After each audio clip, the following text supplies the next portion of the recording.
Hair loss is not something I relish the thought of, especially when I already have thin textured hair and not a lot of it. So as I mentioned before in previous videos, there is a concoction that I've tried infrequently, maybe 2 or 3 times at most. And I want to try and start using it a lot more regularly, because as I get older and my hormones apparently are going to start kicking in a bit more in a different direction, there is the possibility my hair could actually thin even more than what it is now. And I want to try and avoid that as the older years start creeping upon me.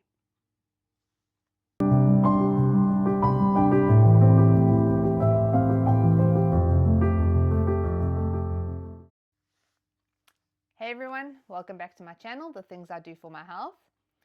So I'm going to be talking about trying to prevent hair loss for myself. Not that I am like actively losing more hair than what I'm growing. So I've noticed, obviously, when I shower, a lot of hair, I accumulate a lot of hair like on my hands that I take off and I just keep to one side, and then I take hair out the drain after I finish showering. And it can be, you know, like what looks like a large amount. And I've been told that it's normal to lose like 100 strands of hair a day. And I wash my hair every second day, so maybe like 200 strands should come out then on the second day. But when you look at it in your hand, it looks like so much. And I always think to myself, how do I still have hair when this is what I'm losing at least 3 times a week when I wash my hair? And so that's obviously a normal amount for me. But I do notice, like, if I have my hair tied back, like I very rarely tie my hair back, because you can see how thin my hair is. You know, you can see to the scalp. But that's just me. That's just what my hair's like. Like I said, thin hair, not a lot of it. And that's the way it's been my whole life. And I just want to make sure that I look after the hair that I have, that I keep my head healthy. And if I can reduce hair loss, I know I'm never going to make my hair thicker, but if I can just encourage growth with the hair that I have, and if I can try and reduce some hair loss, then I'll do it. I'll give it a try. So there is this concoction, I don't know what else to call it. It's just a couple of natural things thrown together that I've put in my hair 2 or 3 times already. And I did it again last night, and I slept with it in my hair overnight. The only problem with it is that it is oily. It is a pain to put on onto the head. And also, ironically, this concoction that I use to try and prevent hair loss, I end up with a lot of hair in my hands because there's a lot of oil, and trying to rub it into my head, and obviously a lot of hair sticks to my hands. So it does seem a bit counterproductive, but I want to try and do this a bit more regularly. I'm thinking if I can try and do it once a week. Last time I did it before now was a few months ago, maybe 3 months, 4 months ago. And yeah, that's not really going to help much. So I don't want to write something off without giving it a proper try if it can help. And it's natural, so why not give it a try? So yeah, I guess I'm going to have to commit to this, maybe every Friday evening, sleep with it on, wash my hair in the morning. So I'll give it a try and see if I notice any difference with regards to how much hair I lose when I shower. So follow me on this journey, and also let me know in the comments below what your experience is like. What kind of hair do you have?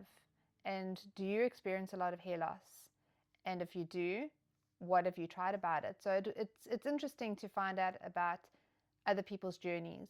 And it can be very easy, especially for us women, where we tend to envy other women's hair. You know, like someone with hair like mine might envy somebody who's got thicker hair. And I do all the time. You know, I see women standing in the wind and their hair is just blowing around everywhere, and they come out of the wind and their hair just looks so nice. Whereas if I'm in the wind, my hair will look like rat's tails. It'll just go all yuck and gross. And I very rarely wear my hair in a pony, not just because, you know, I don't like it my hair being pulled back and you can see the scalp, but because when my hair is in a pony, my pony looks pathetic. It's like this little, I don't know, it's just this little rat tail that just hangs there. It doesn't look nice. There's no volume to it. It looks very scraggly. So I very rarely have my hair in a pony unless I am going sea swimming and I don't want to get my hair wet and salty, or if I'm going for a run or something like that. But otherwise, I've just got awful hair to put into a pony. Also, because my hair is very thin, I don't even bother styling it. It's even if I use a hair clip and I pull it back into a hair clip, especially if it's soft, it just falls out. There's no volume, so I need to, if I use hair clips, I need to look for small hair clips, because the big ones just cannot hold my hair. It's just too thin and there's just not enough of it. So this is the struggle that I have with my hair, and I know that people have all sorts of different struggles. Somebody might even be wishing that they had my hair. Maybe they've just got too much hair, which sounds strange for someone like me, but I do know that there are women that have to go to the hairdresser and they get their hair thinned because the hair is just too much. I had this one school friend who had red hair that was super curly, but her hair, it wasn't a nice texture. It was, I don't know, the way I referred to it as a kid was always like a wiry texture. And if she had her hair loose, it kind of came out like that. It was just this wiry, curly texture like that. So she pretty much always had her hair in a plait, and then the end of the hair that came out of the plait was just this little poof that came out at the bottom. I would much rather have my hair than to have something like that. I think hair like that must be quite difficult to deal with. And we all have our own journeys with our hair. We all have our problems and our issues. My main issue is just that I don't want to lose more of what little hair I have. So I'll show you what I'm busy doing at the moment, and I'll have to just give you updates just to let you know how it's going with my hair care journey.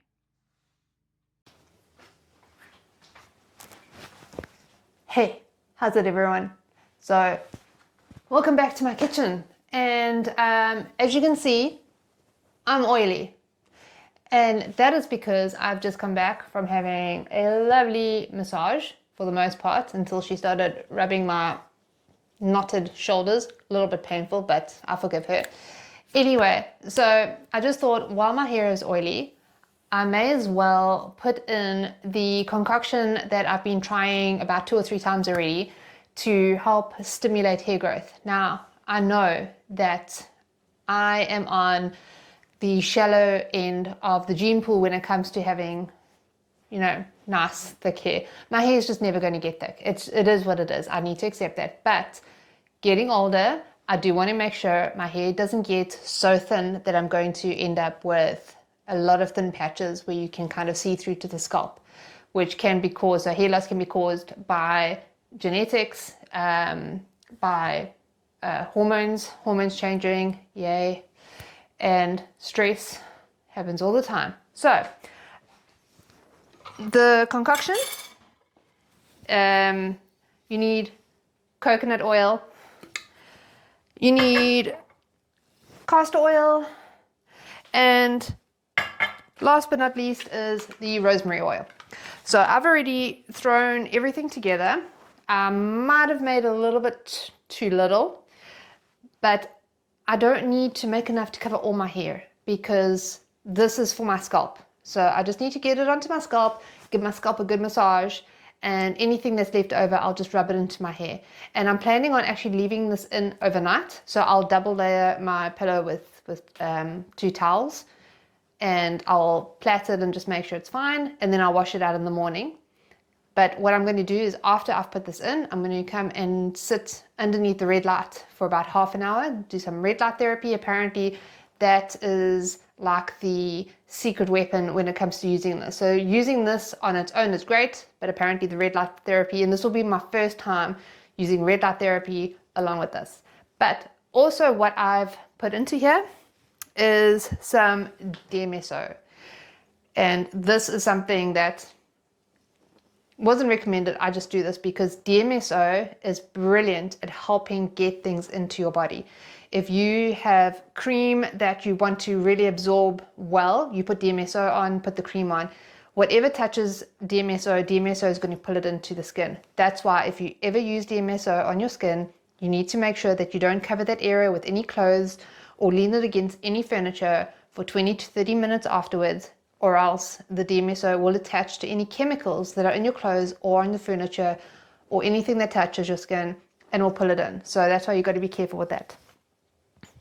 And the DMSO has been diluted 70-30 with distilled water, or else it can, even with the dilution, now that's quite a strong DMSO dilution, but even diluted DMSO can create almost like a itchy feeling, like you just want to rub wherever it touches. So using that probably will make my head feel a bit itchy, like you just want to give it a good scratch, which is fine because instead of scratching it, I'll just give my head a good massage, which is exactly what I need to do with this stuff. So let me get upstairs and get this stuff onto my scalp so that my luscious locks can start looking luscious. Cool, let's go.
So after spending the night with this oily concoction in my hair, managing not to slip off the pillow every time I rolled over, I couldn't wait to get in the shower and get all of this out. Honestly, I couldn't do it fast enough. In washing my hair, I had to do it 3 times as opposed to the usual 2, just to make sure I got all the oil out. And you can definitely feel on the floor of the shower that it is a little bit oily, so you just need to be careful getting in and out. After that, I did put some leave-on conditioner onto the ends of my hair like I usually do, and then it was into the bedroom where I like to dry it with a hairdryer and then style it with the hair straightener. And when I say style it, as I said before, my hair is very thin and I don't really have the inclination to do much other than just to make sure that the sides of my fringe and the sides of my hair are straightened down.